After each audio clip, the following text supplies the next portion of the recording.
Hello friends, welcome back to our YouTube channel Arif academy. I am Sadaf Qazi. आज हम tyre 2023 के लिए सीडीपी के कुछ इंपॉर्टेंट टॉपिक्स डिस्कस करेंगे और यूं कि ये आपका रिवीजन जो हो जाएगा। देखेंगे 2017 में क्वेश्चंस कैसे आए थे, वो भी डिस्कस करके मैं आपको बताऊंगी टॉपिक के साथ। इंपॉर्टेंट होने वाला है वीडियो आपके लिए आने वाले एग्जाम के लिए। सो बिफोर स्टार्टिंग वीडियो, अगर आपने अभी तक चैनल को सब्सक्राइब नहीं किया है तो सब्सक्राइब सबसे पहले करिए, बेल आइकॉन को प्रेस कीजिए ताकि आपको इम्पोर्टेंट वीडियोस के नोटिफिकेशन मिले। शेयर कीजिए अपने फ्रेंड्स के साथ।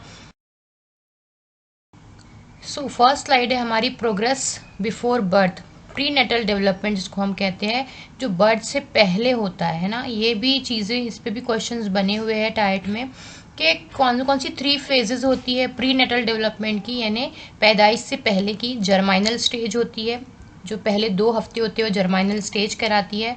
फिर होती है हमारी एम्ब्रियोनिक स्टेज, जो 2 हफ्ते से लेकर 2 मंथ है ना, 2 मंथ्स तक होती है। फिर आ जाती है हमारी फीटल स्टेज, जो 2 महीने से लेके पूरे बर्थ तक, यानी 2 महीने से लेके पूरे 9 मंथ तक, जब तक कि बच्चा पैदा नहीं हो जाता, वो जाती है fetal stage.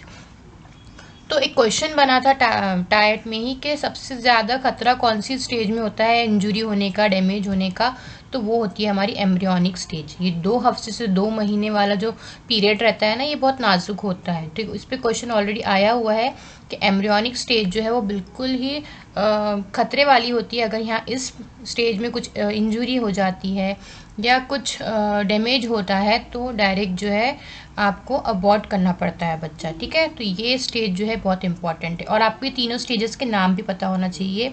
जर्माइनल stage, embryonic stage and foetal stage. ये तीनों भी स्टेज कौन सी स्टेज है? प्री नेटल डेवलपमेंट की स्टेजेस है, इंपॉर्टेंट।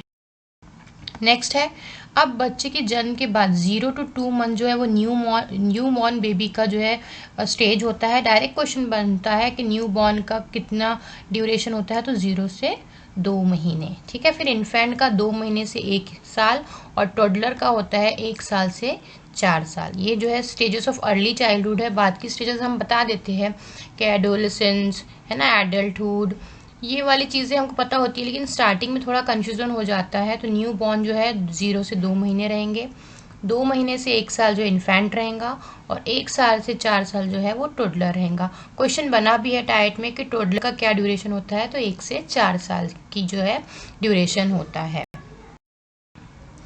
अब आ जाते हैं हम ह्यूमन डेवलपमेंट के सारे स्टेजेस को देखने के लिए। प्री नेटल पीरियड अभी हमने देखे, ठीक है। अब इन्फेंसी जो है 2 साल, बर्थ से लेके 2 साल, ये इन्फेंसी पीरियड है। ये आपको अलग अलग स्टेजेस समझ में आना चाहिए, बताते आना चाहिए, याद होना चाहिए, क्योंकि एग्जाम में डायरेक्ट ही इस पे क्वेश्चंस बनते हैं। अर्ली चाइल्डहुड क्या होता है? 3 to 5 ईयर्स, और मिडिल और लेट चाइल्डहुड है 6 से 12। और एक कंबाइंड क्वेश्चन आता है कि यूनिक स्टेज कौन सी होती है डेवलपमेंट की, तो वो होती है अर्ली चाइल्डहुड और चाइल्डहुड स्टेज, है ना, middle late childhood. Childhood stage जो है वो बहुत ही यूनिक स्टेज होती है ह्यूमन डेवलपमेंट में। ठीक है, टोडलर का क्या देखे थे हमने? 1 to 4 ईयर्स। एडोलेसेंस जो है 13 to 18 ईयर्स हो जाते हैं। Early adulthood 19 to 29, middle adulthood 30 to 60 years, late adulthood 61 years. तो आपको एक बेसिक आइडिया इन सारे होना चाहिए। Child will call a toddler if he is in the age group of. Direct question आया था, ठीक है, एग्जाम में आया था, टोडलर का आपको बताना था।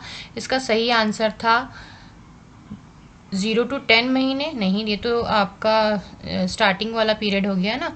फिर उसके बाद 12 से 36 महीने, 12 से 36 बोले तो 1 से 2 साल, है ना। और 36 से 4 साल क्या हो जाएगा? ये हो जाएगा आपका 3 से 4 साल। यही जो है टॉडलर स्टेज है। ठीक है, ये आपको याद रखना है, समझ के रखना है कि 1 साल से लेके 4 साल तक का जो होता है वो हो जाता है आपका क्या? Toddler stage. फिर आ जाती है पियाजे थियरी ऑफ कॉग्निटिव डेवलपमेंट। बहुत इंपॉर्टेंट टॉपिक है, चारों स्टेजेस और उनका ड्यूरेशन आपको पता होना चाहिए। Sensory motor stage 0 to 2 years, pre operational 2 to 7 years, concrete operational 7 to 11 years, formal operational 11 to 15। ठीक है, ये आपको पता चाहिए। उर्दू वालों के लिए भी यहाँ सेंसरी मोटर स्टेज को हस्सी व हरकती दौर कहते हैं। प्री ऑपरेशनल इब्तिदाई तजुर्बात का दौर, कॉन्क्रीट ऑपरेशनल ठोस तजुर्बात का दौर और फॉर्मल ऑपरेशन रस्मी तजुर्बात का। और यहाँ पे आपको ये भी मालूम रहना चाहिए कि सेंसरी मोटर स्टेज में क्या क्या क्वालिटीज़ डेवलप हो जाती है। Exploratory learning through direct sensory motor, touch करके सीखते हैं, कॉन्टैक्ट सीखते हैं। फिर प्री ऑपरेशनल स्टेज में क्या हो जाता है, use of symbol to represent objects and ability to pretend, है ना। तो सिंबल्स की जो है से ऑब्जेक्ट को पहचानते हैं और यहाँ पे जो उनको प्रिटेंड करने की एबिलिटी आ जाती है, चीज़ों को पहचानने लगते हैं। कॉन्क्रीट ऑपरेशनल स्टेज में वो लोग लॉजिकल ऑपरेशंस, छोटे मोटे ऑपरेशंस जो है लॉजिकल ऑपरेशंस को परफॉर्म करना स्टार्ट कर देते हैं, जैसे प्लस माइनस हो गया, है ना। और फिर आपके ability to think and reason, अब फॉर्मल जब आ जाते हैं वो 11 to 15, तो वो अब सोचने को एब्स्ट्रैक्ट जो चीज़ें नहीं दिख एब्स्ट्रैक्ट है, तो वो एबिलिटी उनको थिंकिंग की एबिलिटी आ जाती है, सोच सकते हैं वो चीज़ों को, ठीक है। तो ये आपको ये एबिलिटीज़ भी पता होनी चाहिए। फिर इम्पॉर्टेंट टॉपिक है नेक्स्ट ब्लूम्स की टेक्सोनॉमी, इस पे क्वेश्चंस बने हैं, आने वाले एग्जाम में भी बनेंगे। पहले 1956 में आई थी, जहाँ सारे डोमेन जो थे नाउन थे। फिर 2001 में रिवाइज हुई, जहाँ सारे डोमेन जो है वर्ब बन गए। ऐसा क्वेश्चन बनते हैं कि इस स्टेज के बाद अब कौन सी डोमेन आए, रिमेंबर के बाद क्या आएगा, अंडरस्टैंड के बाद क्या आएगा, अप्लाई के बाद क्या। तो देखिए कैसा क्वेश्चन बना था, when a student gets mastery over memory level the learning of a student should be automatically. अब मेमोरी लेवल हो गया है, वो चीज़ों को याद रिमेंबर कर रहा है, नॉलेज को रिमेंबर कर रहा है, तो इसके बाद क्या करेगा, वो समझेगा, कॉम्प्रिहेंशन करेगा, अंडरस्टैंड करेगा। तो इसका सही आंसर क्या होगा, ए, है ना, अंडरस्टैंडिंग। और अंडरस्टैंडिंग के बाद क्या करेगा, अप्लाई करेगा, अप्लाई किए बाद क्या करेगा, वो चीज़ों अप्लीकेशन के बाद क्या करेगा, तो उसके बाद वो एनालाइज करेगा, है ना। फिर एनालाइज के बाद क्या करेगा, सिंथेसाइज करेगा या क्रिएट करेगा। तो ये जो स्टेप्स है आपको वो पूरे पता होना चाहिए, लर्न होना चाहिए। आप वीडियो को पॉज करके वो स्टेप्स को लिखिए, उनका जो सीक्वेंस है वो आपको पता होना चाहिए, ठीक है। नेक्स्ट है Erikson stage of psycho social development, बहुत इंपॉर्टेंट है ये भी, इस पर बहुत सारे क्वेश्चंस आए हैं और आने वाले एग्जाम में भी आने के चांसेस है। जैसे फर्स्ट जो है 0 to 18 मंथ में ट्रस्ट वर्सेस मिसट्रस्ट होता है ना। एतमाद होता है बच्चों को अपने बड़ों पर, है ना। ट्रस्ट अगर हम उनको अच्छे से रखेंगे तो वो ट्रस्ट करेंगे, और अच्छे से नहीं रखेंगे तो वो मिसट्रस्ट हो जाएंगे, वो हम पे से एतमाद खो देंगे। उम्मीद होती है उनको, ये दो पॉजिटिवली अगर ट्रस्ट होंगे, नेगेटिवली मिसट्रस्ट होगा। फिर उनके पास 18 से 3 साल में ख्वाहिश आ जाती है, विल रहता है उनका, तो उसमें ऑटोनॉमी, खुद मुख्तारी आएंगी अगर हम पॉजिटिव उनको अपना बिहेवियर एटीट्यूड देंगे। और अगर नहीं हम उनके साथ पॉजिटिव रहेंगे तो वो शेम भी फील कर सकते हैं, शर्म भी आ सकती है उनको। नेक्स्ट है 3 to 5 ईयर्स में क्या होगा, मकसद आ जाएगा उनके पास, जिसको इनिशिएटिव, वो चीज़ों को करने की पहल करेंगे, कोशिश करना शुरू करेंगे। और अगर हमने उनको सही नहीं दिया गाइडेंस तो वो कसूरवार भी समझेंगे, अपने आप को गिल्ट महसूस करेंगे, ठीक है। फिर आ जाता है आपका कॉम्पिटेंसी, काबिलियत, जिसमें इंडस्ट्री, उनमें कुछ सनत जो है पैदा होंगी, और अगर हमने पॉजिटिव हमारा गाइडेंस नहीं दिया तो वो कमतर भी महसूस करेंगे, यानी कोई चीज़ करने का सोच रहे हैं तो हम उनको पॉजिटिवली गाइड करेंगे तो उनके अंदर इंडस्ट्रियल सनत जो है पैदा होंगी। नहीं, और हम उनको बुरी तरीके से बात करेंगे, बुरा बिहेव करेंगे तो वो अपने आप को इन्फीरियर, कमतर समझना शुरू कर देंगे स्टेज में 5 से 12 साल में, ठीक है। फिर आपका आ जाता है next identity versus role confusion, very important, ठीक है। तो यहाँ पे वो अपने आप की पहचानना शुरू कर देते हैं, अपनी आइडेंटिटी बनाना शुरू कर देते हैं, शनाख्त शुरू कर देते हैं। और अगर सही गाइडेंस मिला तो वो पहचानते हैं अपने आप को, अपनी अच्छाइयों और बुराइयों को, और नहीं दिए तो वो रोल कन्फ्यूज़न को कन्फ्यूज़न हो जाता है, ठीक है। फिर आ जाता है इंटीमेसी वर्सेस आइसोलेशन। तो यहाँ पे आप अगर उनको अच्छे से मोहब्बत दोगे तो वो कुर्बत आपसे मोहब्बत करेंगे, नहीं दी तो वो आइसोलेशन, अलहदगी इख्तियार कर लेंगे। फिर नेक्स्ट आ जाता है आपका 40 to 60 ईयर्स में, ये आपका एडल्टहुड है, ठीक है।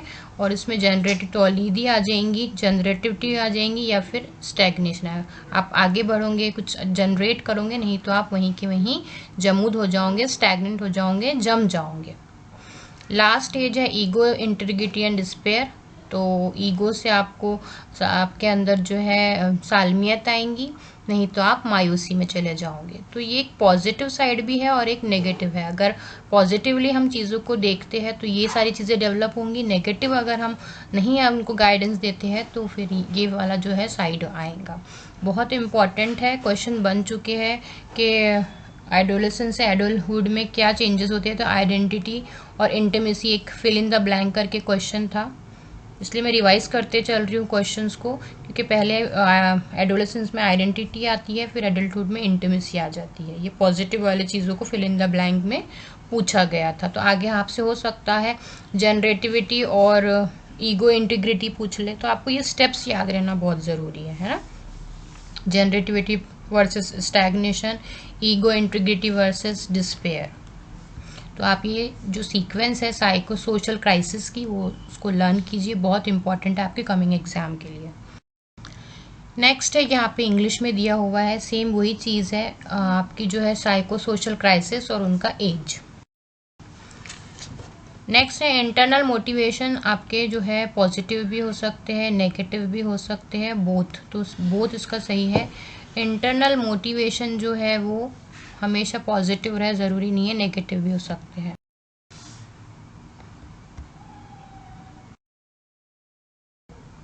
नेक्स्ट है इम्पोर्टेंट यूफोरिया, इस पर डायरेक्ट क्वेश्चन बना है, क्या होता है यूफोरिया में। तो ये हाई स्कूल स्टूडेंट्स जो है स्ट्रगल करते हैं with drugs, love, social media and money as they come of age while trying to establish their identity.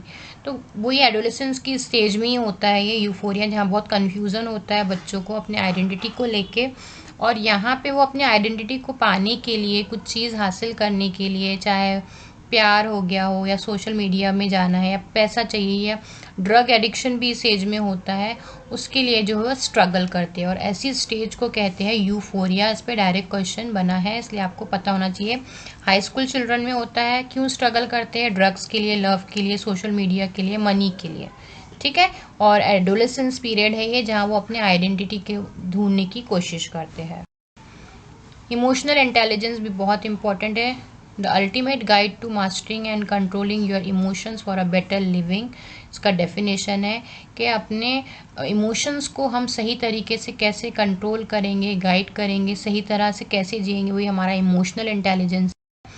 और इमोशनल इंटेलिजेंस की कुछ एलिमेंट्स होते हैं, जैसे सेल्फ अवेयरनेस होना चाहिए, सेल्फ रेगुलेशन होना चाहिए, अपने बिहेवियर को हम ऑब्जर्व करें, कंट्रोल करें, एम्पैथी, हम लोगों से हमदर्दी रखें, उनको अपनी जगह पे रख के देखें, उनके दर्द को महसूस करें, है ना, उनको समझें, मोटिवेशन रहना चाहिए अंदर से, और सोशल स्किल्स होना चाहिए, है ना। तो ये सारी चीज़ें मिला के हमारा इमोशनल इंटेलिजेंस बनता है। क्वेश्चन बना था set of skills that underlines accurate appraisal, expression and regulation of emotion. ये जो है रेगुलेशन ऑफ इमोशन कहाँ होगा? इमोशनल इंटेलिजेंस में। ए इसका बिल्कुल सही आंसर है, ठीक है। नेक्स्ट है सर्वेंट सिंड्रोम। तो बहुत से लोगों को पता ही नहीं है क्या होता है सर्वेंट सिंड्रोम। सर्वेंट सिंड्रोम जो है ये एक ऐसी डिसेबिलिटी होती है, इसमें मल्टीपल डिसेबिलिटीज़ होती है, लेकिन फिर भी एक कोई फील्ड में बच्चा बहुत ही ज़्यादा एक्सेप्शनली ज़्यादा हाई उसमें एबिलिटीज़ आ जाती है, ठीक है।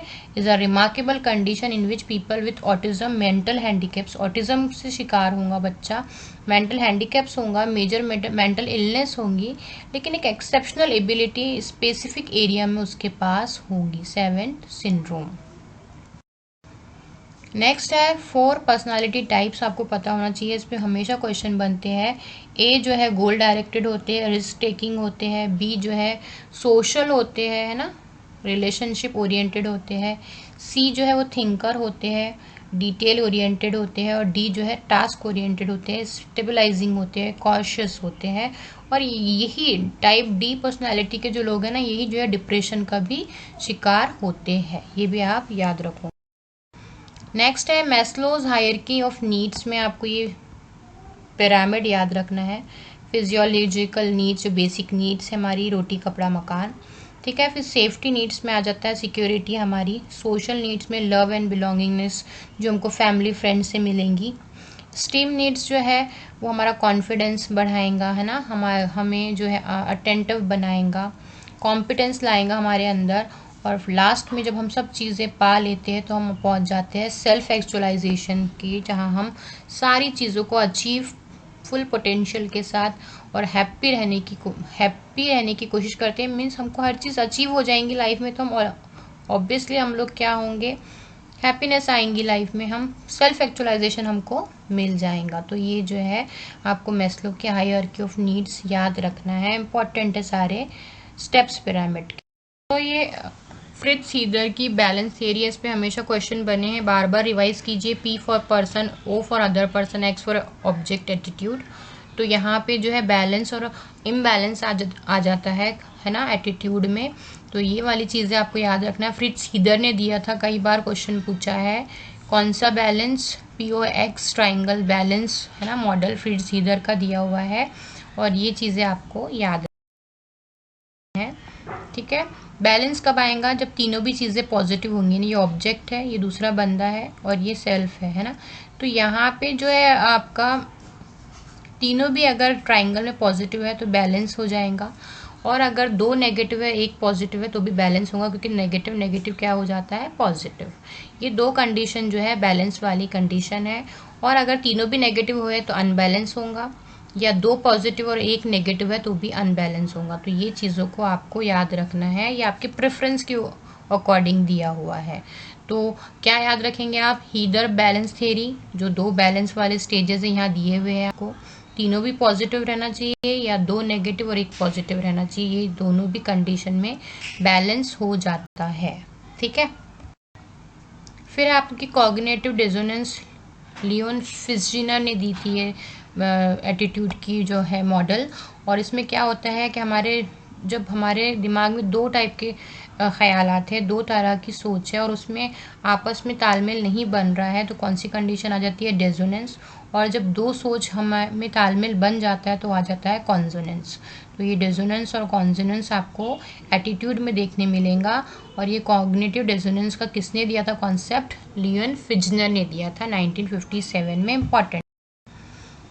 ठीक है, 2 step model of SM Mohsin, very important. 2 steps पूछते हैं, आइडेंटिफिकेशन है और दूसरी स्टेप है टारगेट के जो बिहेवियर में चेंज होता है वो है। तो फर्स्ट स्टेप है आइडेंटिफिकेशन और सेकंड स्टेप है टारगेट। ये आपको दोनों भी चीज़ें याद रखना है, डायरेक्ट क्वेश्चन पूछा हुआ है।